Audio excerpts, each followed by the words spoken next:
일요일날 그거 다 사놔. 내가 가서 해줄게. 이렇게 해가지고 출장 요리를 다니기 시작했어요. 그렇게 해서 이제 첫 주에는 라구소스를 해줬고, 이제 두 번째 갈 때는 카레, 그다음에 닭곰탕. 에리표 집밥 클래스네요. 네. 그 세 개를 착 해가지고 냉동실에 착 넣어줬어요. 그 주에 세 개를 돌려가면서 애를 먹인 거예요. 남편이랑 같이. 그 주에 그 친구가 1.5kg가 빠진 거예요. 우와. 마파두부하고 동그랑땡을 딱 했거든요. 근데 그날 맛있게 드시고 아이들 거 싸드렸거든요. 그날 저희 아이 한번 먹이려면 10번을 빨리 먹으라고 잔소리를 해야 되는데 한 번도 안 하고 밥을 다 먹을 게 없었던 거야, 애가. 아니 이거 애가 그걸 보고 너무 맛있어 하니까 엄마가 그 다음날 바로 라드 사셔서 바로 행동에 옮기신 거예요. 아우, 예. 오늘 이제 자존감 막 올라가네. 애가 코가 탁 트이면서 밥도 너무 잘 먹고 잠도 너무 잘 자고 애가 정상으로 돌아왔어요.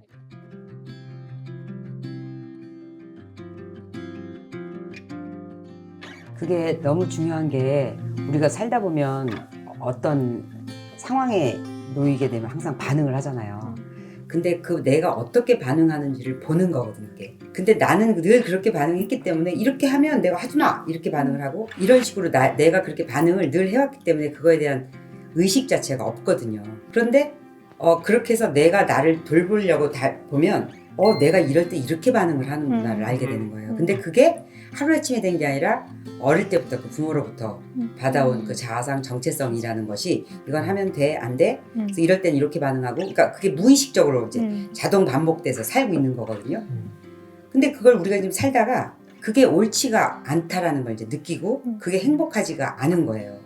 그리고 어느 순간에선 계속 걸리고 어느 순간에 또 무섭고 또 무섭고 거기서 넘어가지 못하는 나를 보면서 이제 나를 다시 이렇게 들여다보면 내가 전혀 의도하지 않은 내가 그런 가정에서 태어나지고 그런 부모에서 크고 그런 주위 환경에서 크면서 난 이런 사람이 돼야 된다, 이런 사람이 돼야 된다가 내 의지하고 상관없이 만들어진 채로 사는 거거든요. 그래서 우리가 지금 건강해진 상태에서 그 다음에 볼 수 있는 게 그런 것들인 것 같아. 내가 어떤 상황에 어떻게 반응을 하고 있는 사람이구나. 그렇다면 그 반응은 내가 의식하지 않고 그걸 내 의지를 쓰지 않으면 무의식적으로 계속 가는 거예요, 그냥. 그런데 그 차를 딱 멈춰 세우고 그걸 내가 나를 볼 때 가는 거지. 그 배경자로서 나를 돌본다는 그런 뜻이라고 저는 들었거든요. 그러면 거기서는 우리가 자유의지를 쓸 수가 있거든. 내가 이럴 때 잠깐만. 내가 이럴 때 항상 이럴 때마다 화를 내네. 내가 학교에서 늦게 올 때마다 내가 왜 화를 내지? 난 학교에서 늦게 오는 애들은 다 나쁜 애들이라고 어렸을 때 배워왔고 나도 늘 혼나왔고 학교 끝나면 집으로 와야지 어디 들어간다는 거는 잘못됐다고 받아들여 온 거잖아요. 그러니까 나도 모르게 그럴 때마다 만약에 화를 낸다. 그러면 그때 잠깐 멈춰보는 거지. 멈추고 내가 이럴 때 화를 내는구나. 그러면 왜 늦었는지를 얘기를 들어볼 수가 있잖아요. 그러면 내가 선택할 수가 있는 거지. 내가 늘 하던 방식으로 해도 되고 아니면 잠깐 멈추고 방향을 딱 틀 수가 있는 거예요. 그게 의식이라거든요. 그게 혁명이고 그래서 그 돌본다는 게 결국은 바른 길로 가는 과정으로 나를 다시 들여다보는 거거든요. 그동안에는 내가 길러져서 나하고 전혀 상관없이 만들어진 내 아이덴티티로 살았다면 지금부터는 굳이 그럴 필요가 없거든요. 그러니까 필터를 다시 갈아 껴서 내가 나였어만 된다고 생각했던 그 나라는 정체성을 완전히 바꾸는 과정이고 그거를 하나씩 바꾸면 그만큼의 상상도 못할 만큼의 자유로워져요. 내가 이런 부분은 표현을 하면 안 된다고 했고 하려고 들면 막 가슴이 할랑거리고 무섭고 이런 걸 하면 제가 나를 피할지도 모른다. 그리고 내가 관계라는 걸 너무 중요시 하기 때문에 그런 거가 흐트러질까 봐 내가 중요한 말을 못하고 있으면서 그렇다고 아무렇지도 않으면서 아무렇지도 않은 척을 계속 해오면서 일을 이제 키워가는 것들이 거의 우리 삶이거든요. 근데 이제 그런 책들을 만나고 그러면 근데 이 모든 것들이 건강해진 다음에 그 다음에 되는 생각이라서 나는 무슨 뭔가 너무 교과서적인 거를 본 거고 저도 저 인터뷰하는 거 보세요. 인터뷰 때 그냥 그 얘기만 했잖아. 뭐 살 뺀 얘기 건강해서 여러분도 할 수 있어요잖아요. 근데 그 건강한 세월이 저도 지금 2년째 돼가고 있는 거예요. 2년째 되다 보면 지금 결국은 나한테 어떤 관심인데 어떻게 살아야 할까 바뀌었거든요. 그래 그럼 어떻게 살까?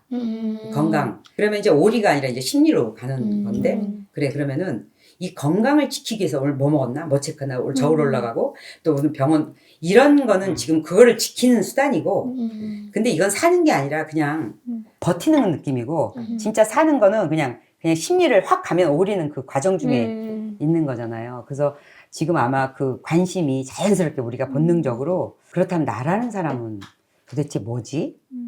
그거에 대해서 진짜 건강해지는 목표이지. 내면의 나까지. 그 다음에 내가 무의식적으로 매사에 행동하고 있는 나까지 이렇게 돌아보고 알아채는 그런 작업을 하면 지금 그거 하고 있는 중인 것 같아서 네. 너무 정석대로 네, 그렇죠. 의도하지 전혀 않았었잖아요. 그게 제 1년 동안에 제일 큰 운이었다고 생각을 하고 있어요. 그리고 감사하기는 늘 하고 있고요. 네. 거기에서 책에서도 다 얘기해요. 감사하기를 먼저 하라고. 참 그러니까 항상 결론은 버킹엄이야. 늘 똑같은 얘기인데 어쨌든 우리가 건강해지는 것 자체는 아무 목적이 안 돼요. 뭐 육체적으로 건강한 거는 물론 그것도 그 큰 산을 넘은 거지만 그게 끝이라면 재미없을 것 같아. 계속 그거 유지해야 되고 뭐 언제까지 기쁘겠어요 그걸로. 그가 어느 순간에 그건 기본값이 되어버리기 때문에 그러면 건강한 몸을 가지고 어떻게 살 것인가죠. 결국은 건강한 몸을 가지고 나를 사는 게 아니라 같이 사는 쪽에다 눈을 돌리게 돼 있거든요. 그러면 같이 살기 위해서 나는 어떤 식으로 기여를 해야 될까 해야 돼요. 근데 기여하려면 내가 건강해야 기여할 수가 있어요. 자기 연민이라는 게 없어야 되고 그다음에 다른 사람은 다 알고 있는 나의 문제점을 내가 모를 수가 있잖아요. 내가 진상이라는 사실 나만 모르고 있는 거지. 그런 것들이 이제 같이 건강해져야 그 다음에 정말 같이 살 수 있고 같이 도울 수 있고 그 사회에 진짜 이바지도 되는 거라서 제일 건강한 방식인 것 같아요. 축하드려요. 맞습니다. 진짜 너무 좋은 얘기 들었다. 진짜 희준님은 이렇게 어떤 모임이나 이런 데서 본 적이 있었거든요. 만날 때마다 완전 다른 사람이네요. 만날 때마다 고맙습니다. 강인해 보여요. 느낌이. 강인해 보여요. 최근 들어 한 4개월쯤 그런 얘기를 많이 들었어요. 말도 어느 정도 정돈이 되고요. 그런 것들이 정돈이 되다 보니까 결국에는 스스로 뭔가 고립되어서 생각할 시간들이 조금 많아졌어요. 셀프 고립이라 그러죠. 어쨌든 그게 없이는 한 발짝도 못 나가는 거죠. 그 셀프 고립 없이는. 말씀하신 게 어떻게 보면 그 사람들이랑 사회생활을 할 때가 있고 그 다음에 빠져서 나 혼자 있을 때가 있고 그 흐름이 있는 것 같아요. 약간 인슐린도 분비되어야 될 때가 있고 안 되어야 될 때가 있고 우리가 먹어야 될 때가 있고 안 먹어야 될 때가 있고 태양도 눈으로 이제 받아들여야 될 때가 있고 없어야 될 때가 있고 요 부분들이 다 연결이 되는 것 같아가지고 그게 좀 많이 신기하더라고요. 그래서 그러네요. 예, 그게 어떻게 보면 그 흐름 속에서 내가 어디를 기준으로 잡느냐에 따라 다를 것 같아요. 그게 이제 바깥에서 들어오는 걸 이제 계속 받아들이면은 기준이 올라가는 거라서 그러면 이제 약간 행복하고 불행한 거에 이제 차이를 본다고 하면은 이제 기준이 올라가니까 계속 행복한 것이 이제 적고 불행한 게 많고요. 많죠. 그 기준을 낮춰주면 이제 그래도 이제 행복한 부분이 많고 불행한 부분이 그래도 적겠죠. 그 기준을 낮춰주는 게 아무래도 감사하기라든지. 감사하죠. 예. 이미 감사한다고 생각을 하는 순간 그 기준 자체가 확 낮아지고 진짜 감사한 삶이 창조가 되니까. 근데 눈빛이 많이 달라졌다고 많이 들을 것 같아요. 네. 최근에 달라졌다라는 사람들이 느끼는 그 느낌은 강인하다라는 느낌은 그 외면적인 얘기가 아니거든요. 내가 나에 대한 확신이 들 때 눈빛이 바뀌거든요. 어떤 사건에 대한 확신이 아니라 내가 나에 대해서 갖는 느낌이 달라지면 다른 사람의 평가하고 전혀 상관이 없어지는 거예요. 그러니까 그때 내가 눈빛이 딱 갖춰져 가는 것 같아. 그게 굉장히 중요하죠. 그러면 남을 도울 수 있는 사람으로 되는 거죠. 지금 그렇게 좀 돼가고 그쵸? 있는 것 같아요. 그런 것 같아요. 약간 이제 자기의 스토리를 쓰기 시작하셨다는 느낌이에요. 그러니까 만들어진 극을 연기하던 배우였는데 나 이제 내가 이야기 쓸래라고 해서 자기 작품 만드는 느낌이 드네요. 그러니까 캐릭터를 다시 잡는 거죠. 새로 태어난 건데요. 그렇게 되면은 우리가 그 캐톨릭에서 세례명이라는 걸 받아요.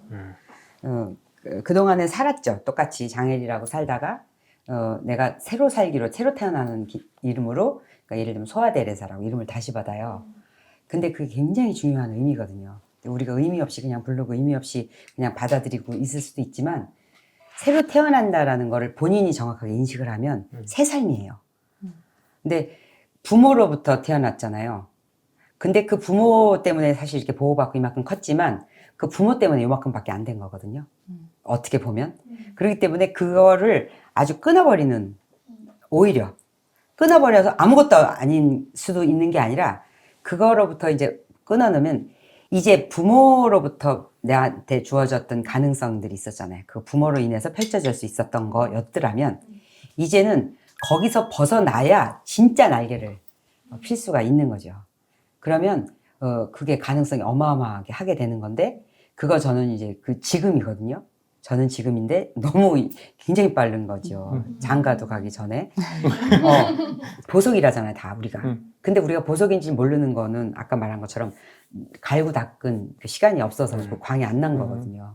구두도 오래 신는 방법은 정기적으로 구두방에 가서 광을 내줘야 돼요. 그러니까 제가 구두도 오래 신거든요. 엄마가 신던 것도 다 아직도 갖다 신는데 절대 깨끗이 신는 사람도 아닌데 정기적으로 구두방에 가서 그 전문가의 광을 내오는 게 너무 중요하거든요.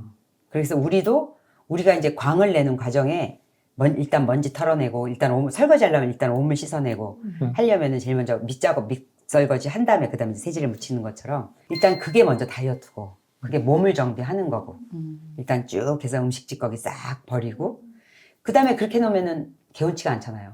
그 다음에 이제 세제로 닦고 반짝반짝해서 뽀득뽀득하게 닦는 게 그 다음에 내 영혼을 돌보는 일인 거거든요. 너무 길었는데 좋아요. 어떻게 오셨어요?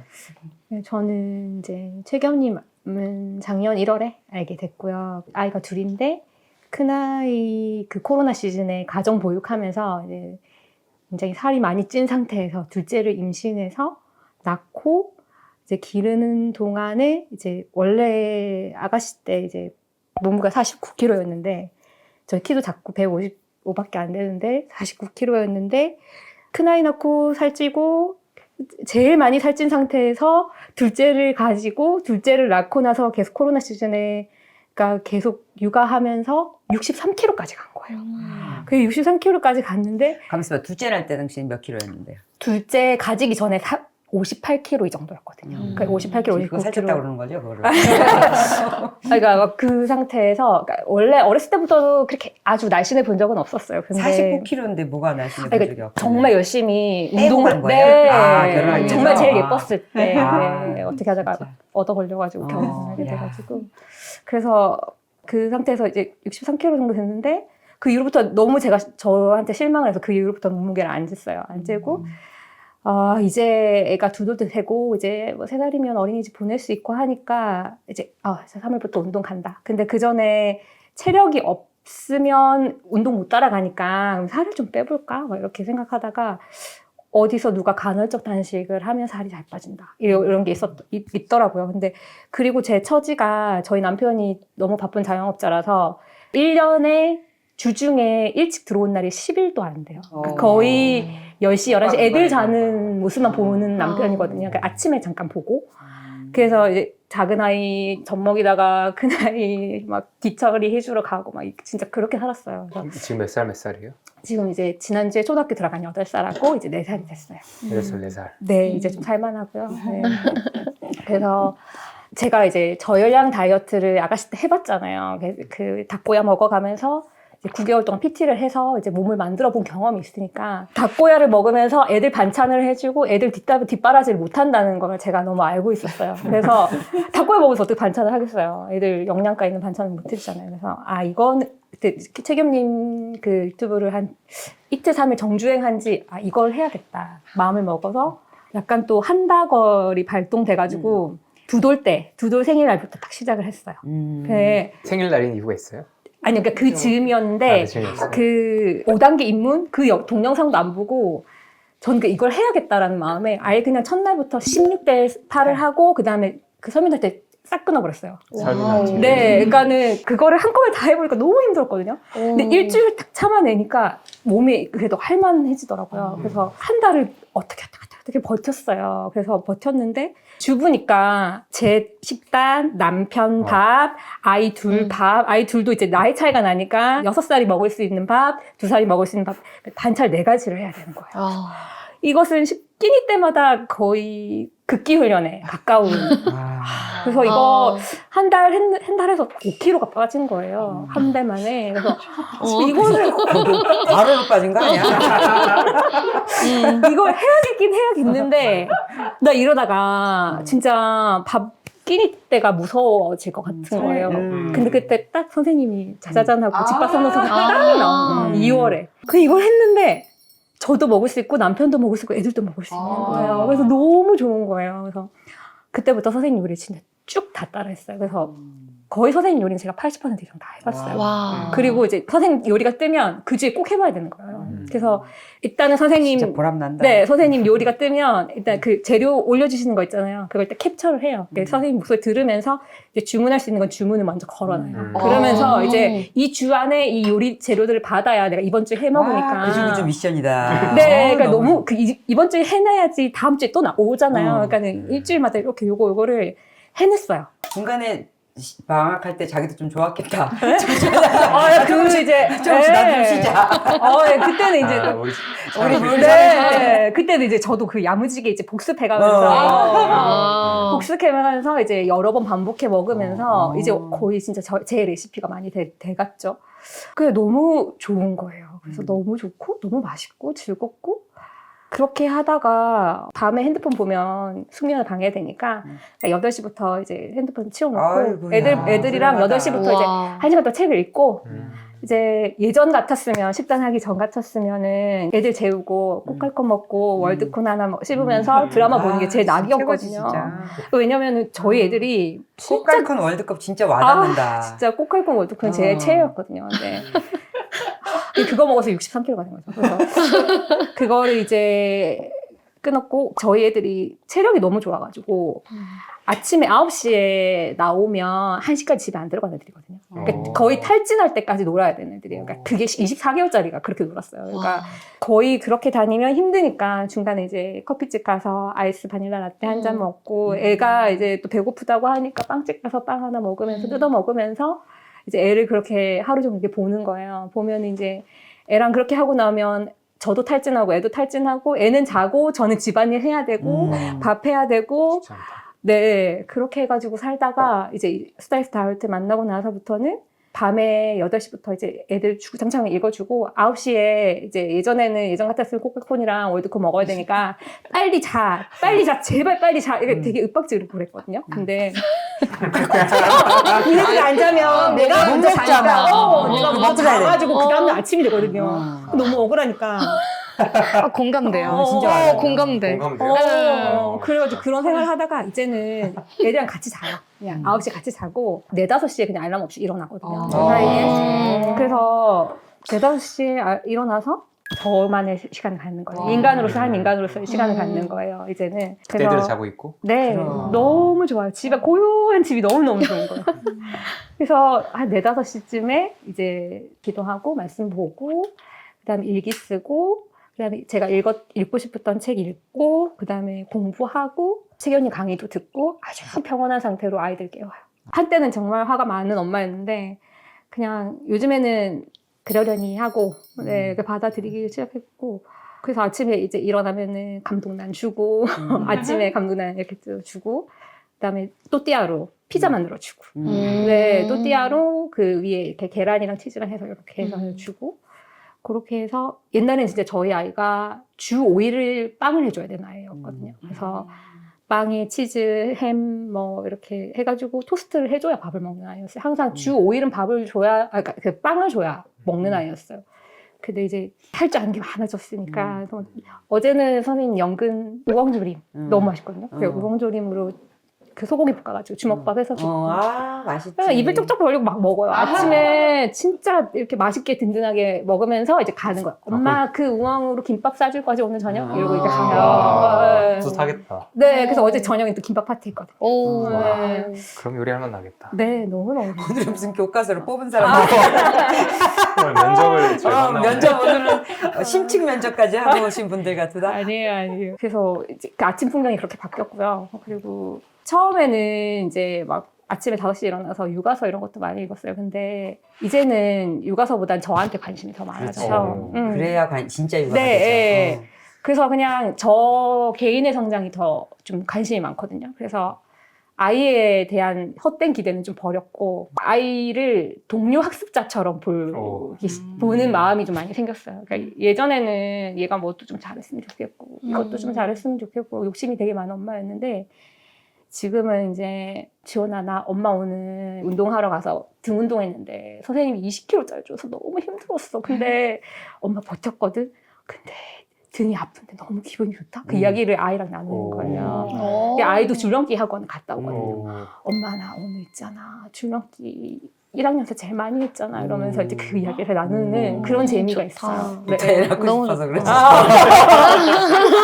얘 있어, 얘 있어. 한번에만 없으시잖아요. 아. 그렇게 재밌게 잘 지내고 할 수 있다가 있다니까 이렇게. 그러니까 좀 많이 좋아진 거예요. 지금 근데 진짜 멋지다. 사실은 뭐 저거는 건강하지 않아서는 있을 수도 없는 얘기야. 맞아요. 너무 드라마스러운 맞아요. 얘기야. 아니 사실은 화도 많이 내요 사실. 애도 많이 잡고 하는데 근데 많이 편안해졌어요 정말로. 그리고 지금 현재가 기준이 아니라 네.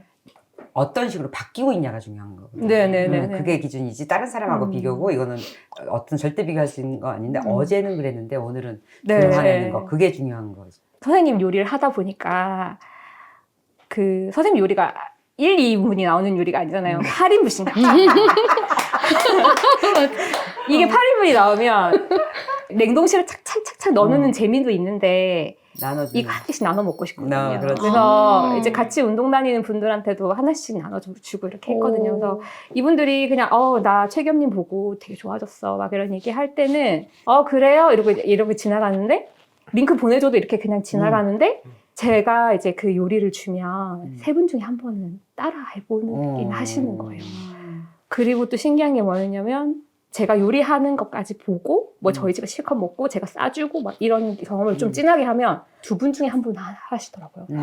그래서 이게 너무 재밌는 같이 거예요. 경험을 공유하니까. 네네네. 그래서 제가 어느 날은 제 제일 친한 친구가 이제 제가 이제 계속 모습이 바뀌고 좋아지니까 그 가족을 다 초대를 했어요. 집에 초대해가지고 여름에 어느 날 오이 냉국하고 그다음에 뭐 가지밥하고. 네, 뭐 주옥 같은 메뉴 많잖아요. 이제 그거 한 5-6가지 해보니까 애들이 밥 요 한 주걱에 이제 다 쓰러진 거예요. 그 너무 포만감이 좋으니까. 그래서 이제 그 집에 저희 제일 친한 친구의 아들이 3학년인데 애가 밥에 취미가 1도 없어요. 그래서 그러니까 건강한 음식을 먹고 싶다는 이야기를 한 번도 안 한 아이인데 제가 그걸 라구 소스 딱 싸줬거든요. 애가 너무 잘 먹길래 딱 싸줬는데 애가 집에 가서 엄마 이모가 싸준 라구 소스 없어? 이렇게 물어본 거예요. 그래서 얘가 이걸 해야 되겠는 거죠. 그러니까 얘가 워킹맘인데 워킹맘이지만 이걸 해야 얘가 살도 찌고 밥도 먹을 것 같은 거예요. 그래서 근데 내가 이거를 해야겠는데 선생님 그 동영상도 봤어. 근데 엄두가 안 나. 이렇게 연락이 온 거야 그냥. 그래 그러면 일요일날 그거 딱 다 사놔. 내가 가서 해줄게. 이렇게 해가지고 출장 요리를 이렇게 다니기 시작했어요. 근데 이제 친한 언니 이제 2명 모아가지고 그 집에서 이제 요리를 딱 하기 시작한 거예요. 그래서 그렇게 해서 이제 첫 주에는 라구 소스를 해줬고 이제 두 번째 갈 때는 라구 소스, 그다음에 카레, 그다음에 닭곰탕. 선생님 그 인스타그램 레시피 그거 해가지고 애들표 집밥 클래스네요. 네, 그 3개를 쫙 해가지고 냉동실 착 넣어줬어요. 이렇게 워킹맘이어서 7시 반에 퇴근을 하는데 그 주에 3개를 돌려가면서 애를 먹인 거예요. 남편이랑 같이. 그 주에 그 친구가 1.5kg가 빠진 거예요. 우와. 네, 우와. 그렇게만 했는데 1.5kg 우와. 빠진 거예요. 너무 드라마다. 우와. 그래서 그 이후로 얘가 애가 밥을 잘 먹고 그리고 나도 1.5kg 빠져서 이거 해야 되겠어. 이렇게 해서 이 친구 요새 마요네즈도 만들어 먹고 네. 그러니까 막 쭉 하지는 못하지만 이걸 해야겠다는 마음으로 많이 굳혀졌어요. 그래서 그리고 이제 그 요리 같이 배웠던 언니도 이제 용기를 내서 지난주에 꼬리곰탕 끓였다고 가지고 가라고 나한테 연락이 온 거예요. 가지고 가라고. 제가 이제 막 곰탕 끓이면 막 딱딱 주고 이런 언니였거든요. 근데 이제 막 같이 이제 성장하고 있는 거죠. 그렇게 하다가 이게 너무 재밌는 거예요. 그래서 동네 엄마들 막 다 나눠주고 막 누구 집 애 아프다고 하면 그 집에 이제 딱 닭곰탕 하나 걸어놓고 오고 막 이렇게 어머. 했거든요. 아, 그래서 이제 저는 이제 음식으로 사람의 마음을 샀죠. 그렇게 잘 지내고 있었는데 이게 제가 저희 아이 이제 라이딩을 그 동네에 문화센터처럼 이렇게 열어주시는 쌀 베이킹 공방 사장님이 계세요. 그 사장님이 이제 제가 몸이 좋아지는 거 보고 얼굴 좋아지는 거 보고 이제 사람들이 계속 물어보잖아요. 그 엄마들이 이제 애들 수업 넣어놓고 계속 저한테 물어보고 그렇지. 사장님도 저한테 계속 물어보시는 거예요. 그래서 제가 계속 재겸님 영상 보내드리고 에리 선생님 요리 영상 보내드려도 아 그래요? 하고 나서 그 다음에 또 물어보는 거예요. 어떻게 해야 돼 그거? 이렇게 또 물어보시는 거예요. 그래서 뭐 이야기 하다가 이제 그 사장님이 그냥 그거 요리 재료 싸들고 와서 우리 공방 와서 수업을 좀 해줘요. 이렇게 하는 거예요. 그 전에도 이야기를 하셨는데 제가 사실은 저 그 흔한 요리사 자격증 없는데 나도 없어. 그것도 없는데 어떻게 제가 사람들 가르치겠어요? 그랬더니 그게 더 장점이 될 수도 있어요. 이렇게 이야기하시는 거예요. 요즘 시대에 그게 더 장점일 수도 있어요. 뭐 누구 문화생 이런 사람 많아요. 근데 그냥 이제 평범한 엄마가 그렇게 한 거잖아요. 할 수 있어요. 맞아. 그렇게 이야기하셔서 용기 주셔가지고 판을 다 깔아주셔서 그래서 이제 시작을 하게 된 거예요. 아유, 그러니까- 참 잘하셨다. 네, 그래서 이제 프로 엔점도가 됐거든요. 그래서 첫 주에 열었는데 6분이 오셔가지고 같이 요리하고 나눠 먹고 점심 이렇게 선생님처럼 이렇게 쌍다리 부러지는 거 정도는 아니지만 저도 최선을 다해서 하고 이렇게 식탁보까지 다 차려가지고 점심 많이 드시고 가시라고 그리고 이렇게 해가지고 야채찜이랑 막 이런 거 다 꼭 해서 이렇게 해가지고 편안하게 드시고 집에 가시고 이제 이 클래스를 이제 석 달을 했어요. 석 달을 하고 자기는 이제 선수 됐겠다. 아니면 진짜 가르치면 더 빨리 늘죠. 빨리 늘지. 네, 그건 진짜 사실이에요. 근데 새벽마다 이제 메뉴 구성하는 게 너무 어려워요. 그러니까 이거랑 요거랑 궁합이 맞아야 되고 이제 이거를 배워가면 재료가 너무 번잡지 않아서 요거 사면은 요거 같이 요렇게 해먹는 요렇게 해가지고 재료를 많이 사지 않고 요렇게 어떻게 왜 엄마들은 뭐 솔직히 봄동 좋지만 봄동 사면은 이거 다 어떻게 다 먹지 이거부터 생각하거든요. 그런 메뉴 구성 다 고민해가지고 짜서 요렇게 같이 나누고 있고 그러다 이제 보면 진짜 생생한 후기들 너무 많아요. 여기 선생님 메뉴 중에 이제 그 야채찜 드시고 너무 좋아지셨다는 분 많았고 동그랑땡. 동그랑땡 진짜 최고야. 네, 첫 주에 이제 라드유에 대한 그 온갖 그 편견을 타파하기 위해서 첫 주부터 딱 저 그 마파두부하고 그 동그랑땡을 딱 했거든요. 근데 그날 맛있게 드시고 제가 좀 남아서 아이들 거 싸드렸거든요. 싸드렸는데 이제 그날 카톡이 왔어요. 왔는데 저희 아이 하루 저녁 한번 먹이려면 10번을 빨리 먹으라고 잔소리를 해야 되는데 한 번도 안 하고 밥도 안 먹었어요. 먹을 게 없었던 거야, 애가. 아니 이거 애가 그걸 먹고 너무 맛있어 하니까 엄마가 그 다음날 바로 라드 사셔서 바로 행동에 옮기신 거예요. 그래가지고 진짜 몸에 필요했던 음식인가 보다. 그럼. 네, 그래서 그러니까 빠른 대사인 애들은 그런 지방 넣어서 네. 주면 얼마나 좋아하겠어. 네. 애들 잘 먹는 거 보고 본인 편안한 거 보고 이렇게 하시는 분들이 있더라고요. 그리고 이제 뭐 멸치 육수 그래서 해드렸죠. 생기대 떨어진 것보다 더 불안하다는 거. 예, 그럼요. 그 불안을 전파하기 위해서. 제가 수업 오시기 전부터 이제 끓여놨죠. 냄새부터 맡으라고. 이제 멸치, 걔도 안 물어간다는 그 멸치 이렇게 보여주면서. 우리 걔도 안 먹었어, 반들이. 네네. 이거 한번 드셔보시라. 근데 이제 그걸 또 부지런히 해 드시는 분이 있어요. 그래가지고 그 분이 애가 고물을 들고 이렇게 마시는 사진을 보내주시는 거예요. 한 톨도 안 남기고 다 먹었어요. 코인육수 쓰시던 분이거든요. 한 톨도 안 남기고 다 먹었어요. 왜 쓰라고 하는지 알겠어요. 그렇게 연락 오시고. 그 다음에 저 선생님 라구 소스도 했거든요. 아우, 예. 오늘 이제 자존감 막 올라오네. 그 라구 소스 그분이 1kg를 하셨는데 두 아이가 이틀 만에 다 먹은 거예요. 네. 이틀에 그 라구 소스를. 기름이 필요한 아이들은 그런 게 네. 굉장히 맛있게 느껴지거든. 네. 애들이 더 빨리 반응하는 것 같아요. 그렇지. 네. 더 건강하지. 근데 저희 집 애 같은 경우에는 소울푸드가 카레. 카레하고 라구 소스하고 선생님 닭곰탕. 초반에는 그 막 고기 굽고 샐러드 하느라고 그리고 뭐 이렇게 식재료 바꾸고 돈이 진짜 많이 들었거든요. 식비가 남편한테 좀 미안할 정도로 계속 오바돼가지고 너무 미안한데 하긴 해야 되겠고 막 그런 상태였어요. 근데 이제 선생님이 해주시는 다양한 재료를 하다 보니까 진짜 식비 많이 안 식비 들지? 많이 안 아니 안 들어. 들어. 그리고 양도 되게 많이 나오고. 그러니까 한 개에 8인분씩 나오니까 그래, 그거 억울한 소리다. 얘 식비 많이 든다는 소리는 나도 네, 주위에서 많이 그렇죠. 듣는데 네. 안 되는데 그렇게 많이 나눠줘서 문제긴 하지만 어쨌든 그거 그럼, 네. 나눠준 끝은 그 공짜 없어. 네네. 다 지금 돌아와요. 수업도 하고 있잖아요. 그러니까. 네. 그렇기 때문에 어떤 식으로든 근데 되게 행복해요. 너무 좋죠. 그럼 그걸로. 되게 행복해요. 그거 먹고 행복하면. 너무 맛있었어. 음. 언니 나 밤샜는데 그거 한 그릇 다 말아 먹었잖아요. 막 그렇게 이야기해주면 너무 고맙더라고요. 이 부산의 재미- 장애리네. 저기. 이 재미와 이 즐거움. 그냥 요리로 너무 풍성하고 즐겁게 잘 살고 있거든요. 그래서 그리고 저희 아이가 되게 키가 많이 작았었어요. 그래서 작아서 보통 아이들이 평균 6cm가 크거든요. 한 4세에서 7세 사이 애들이 평균 6cm가 크고 잘 컸다고 하면 7cm, 7.5cm 정도 크는데 소아과에서 평가를 하는데 1년에. 네네네. 저희 아이가 6살 때 너무 많이 아파가지고 애가 8개월 동안 키가 2cm밖에 안 큰 거예요. 그러니까 1년으로 치면 3cm밖에 안 클 거라는 예상이 가능한 키인 거예요.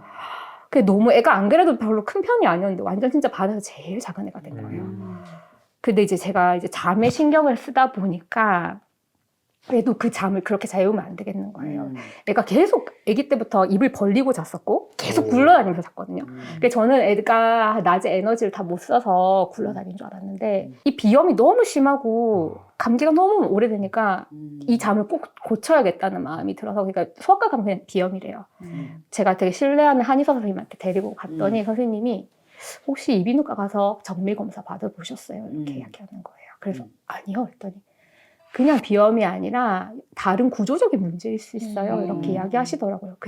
그제서야 나 진짜 검사를 안 해봤네 싶어서 애를 데리고 동네에 진짜 좀 잘 보시는 이비인후과에 갔더니 선생님이 꼼꼼하게 보시더니 어머니 이게 아데노이드 비대증이에요. 이렇게 이야기하시더라고요. 그래서 이게 아데노이드 그러니까 코 편도 여기 저희 목에 편도가 있잖아요. 코 편도가 이렇게 커가지고 이렇게 상태도 지금 숨을 못 쉬어서 계속 입으로 구강호흡을 하고 있었고 누우면 더 여기 눌려가지고 코로 숨을 못 쉬는 아이였는 거예요. 저는 그걸 모르고 그냥 애가 볼이 통통해서 입을 벌리고 앉아요. 둘째, 첫째요. 첫째가. 네, 네. 그래서 선생님이 당장 수술시키라고 그렇게 이야기하시더라고요. 그래서 이거 잠을 위해서는 꼭 해야겠다. 사실 전신 마취 수술이 결정 내리기 쉽지는 않은데 네네네. 근데 얘 잠을 고치기 위해서라도 꼭 해야겠다. 얘가 잠을 못 자니까 저도 잠을 못 자고 이건 안 되겠다 싶어가지고 딱 수술을 시켜줬어요. 수술을 하고 얘가 코가 탁 트이면서 밥도 너무 잘 먹고 그 다음에 잠도 너무 잘 자고 이제 또 그때부터 제가 저 선생님 식단을 진짜 동그랑 열심히 해먹었거든요. 애가 정상으로 돌아왔어요. 애가 지금 7cm가 넘게 컸어요. 한 1년에 7.5cm 정도 컸어요. 진짜 안 크던 애였거든요. 이제 그래서 약간 이제 아직도 작기는 작은데 그래도 그 아주 작은 거에서 조금 작은 정도까지는 이제 좀 올라왔어요. 그래서 생각보다 이게 잠이 애들한테 너무너무 중요하고 근데 제가 이렇게 열심히 밥을 해먹여도 아프기는 되게 많이 아파요. 그리고 특히 안 했으면 어떻게 했을 것 같아. 그러니까 더 말 못해서 병원에 맨날 달고 네, 사는 네. 거지. 이제 1년 된 거 아니에요? 네, 애도 1년 됐죠. 식단한 지. 네. 근데 애는 여전히 뭐 과자도 좋아하고 초콜릿도 좋아하고 이렇게 해요. 근데 피부가 별로 안 좋거든요. 비염도 있고 약간 아토피 끼도 있는 아이라서. 근데 아이를 못 먹게 할 수는 없잖아요. 친구들이 다 과자 먹는데. 근데 보면 애가 어떤 날 컨디션 안 좋은 날 과자를 먹고 오면 밤이 긁어요. 그래서 제가 이야기를 하죠. 오늘 빼빼로 먹고 어땠어? 이렇게 물어보거든요. 그러면 밤새도록 긁었지. 그래서 그거 별로 안 좋은 것 같지. 이렇게 자기도 이렇게 긍정을 해요. 그래서 약간 조금씩 멀어지고. 그 정도면 충분하죠. 네, 네, 자기가 자기 몸을 느끼는 정도니까. 이유를 아니까. 네, 네. 그 엄마가 봤을 때는 그 빼빼로 먹으면 참 몸을 잘 긁더라. 이러면서 막 그런 얘기를 하거든요. 그래서 아이도 좋아하지만 자제를 해야 되는 것도 이제 서서히 느끼고 있는 것 같아요. 아유 진짜 잘 오셨어요. 오늘 좋은 얘기 들었다 정말. 남한테 베푸는 것까지 가버렸네요. 맞아. 그거는 기질 저분 기질이지. 그렇죠. 기질인데. 그 스위치가 켜진 거. 그게 켜진 거지. 제가 근데 저를 켜지는 잘- 도구가 좋은 걸로 켜진 거지. 제가 저를 잘 돌보고 나니까 음, 남의 형편이 남의 그 다른 사람들의 그래. 그 모습이 얼마나 보이더라고요. 애들 안 먹고 그러니까 얼마나 애달픈지 자기가 네. 진짜 잘 알잖아. 저 멸치볶음 선물하면 제일 좋아해요. 자기는 뭐가 네. 바뀌었어요? 네, 저는 제가 좀 하고 싶은 게 좀 많은 사람이에요. 저는 욕심도 좀 많고. 그래서 열심히 살고 일도 열심히 하고 내가 다 잘해야 되고 딸이 셋인데 장녀예요. K 장녀, 식비나 이런 거 다 제가 지금도 하거든요. 그게 약간 저의 뭔가 그냥 프라이드? 그냥 나는 그 동생들에게도 좀 내가 좀 언니가 잘 산다는 걸 보여주고 싶은 약간 그런 거. 동생하고 싶네. 저도요. 그래서 그렇게 지금도 살고 있는데 그러다가 제가 자가 면역 질환이 있어요. 궤양성 대장염. 최겸님께 말씀드렸는데 사실 괜찮은데 뭐 저는 또 긍정적이에요. 제가 배 좀 아픈데 뭐 괜찮아. 뭐 좀 뭐 피가 보여. 뭐 컨디션이 안 좋아서 그래. 괜찮아. 막 이랬는데 어쩌다 이제 응급실도 가고 병원에 갔는데 되게 심한 상태라는 거예요. 그래서 이제 자가 면역 질환은 보통 프로세스가 처음에 약을 뭐 먹고 약이 뭐 좀 면역 억제되는 약을 먹고 그다음 스테로이드를 먹고 안 되면 또 무슨 약을 먹고 또 주사제로 넘어가고 그다음 수술을 하고 쭉 이렇게 프로세스가 있거든요. 처음엔 약을 먹으니까 조절이 되죠. 염증을 조절하는 약을 먹으니까 조절됐어요. 근데 그거를 하다 보니까 어느 순간 조절이 안 돼요. 너무 컨디션이 안 좋고 빈혈이 되게 심하고 이제 너무 이제 힘든 상태가 되는 거죠. 내가 의지력으로 버틸 수 있는 상태가 아닌 거예요. 그러다가 한 번은 이유 없이 열이 너무 심하게 나서 근데 그때도 일을 되게 열심히 회사에서 하고 있었어요. 근데 이 열이 막 40도까지 나는 거예요. 이제 정신적으로 버티다가 와.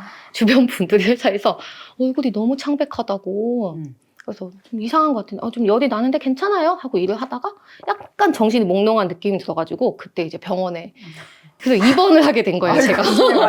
네, 입원을 하게 된 거예요. 입원했는데도 저는 노트북 받아가지고 일했거든요.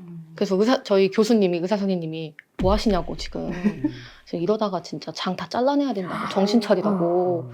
스테로이드를 그때 이제 링거도 하루에 3번씩 맞거든요. 그러니까 약간 그게 무슨 느낌이냐면 염증이 불이라면 급하게 이제 소화기가 막 지나는 느낌으로 막 염증을 누르는 거예요. 강한 스테로이드로. 그렇게 누르고 했는데도 안 먹히는 거예요. 그리고 선생님이 말씀하시기로는 제 몸이 임상실험에 쓰는 약을 쓰고 했는데도 안 먹히는 환자래요, 저는. 약이 안 먹힌대요. 그때 돼서 이제 좀 정신 차려지는 거예요. 그럼 선생님 저 어떡하냐고. 약 다 안 먹히면 진짜 장 잘라내야 되냐고.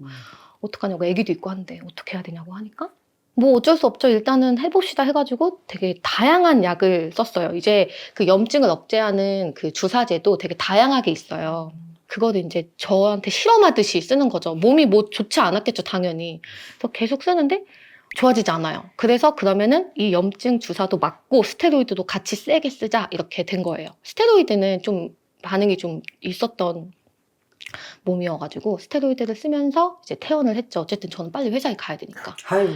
일을 해야 되잖아요. 그럼 스테로이드 8알을 그걸 회사에서 먹어요. 그게 먹어야 좀 돼. 그래도 용량이 좀 큰데 8알을 먹으면서 주사도 맞으면서 이제 회사를 다녔죠. 근데 그러다 보니까 이제 겸님은 그 전에 사실 알게 되긴 했었는데 건강에 이상이 생기니까 제가 할 수 있는 걸 못 하잖아요. 그러니까 좀 열심히 보게 됐던 것 같아요. 시간이 좀 났구나. 그리고 목소리가 되게 듣기 좋아요. 겸님 목소리가. 되게 건강 채널이 여러 개를 제가 봤는데 저는 또 제가 보려고 하는 것만 봐요. 시간 낭비하고 싶지 않아가지고. 그렇지. 근데 겸님 목소리가 너무 귀에 딱딱딱 박히고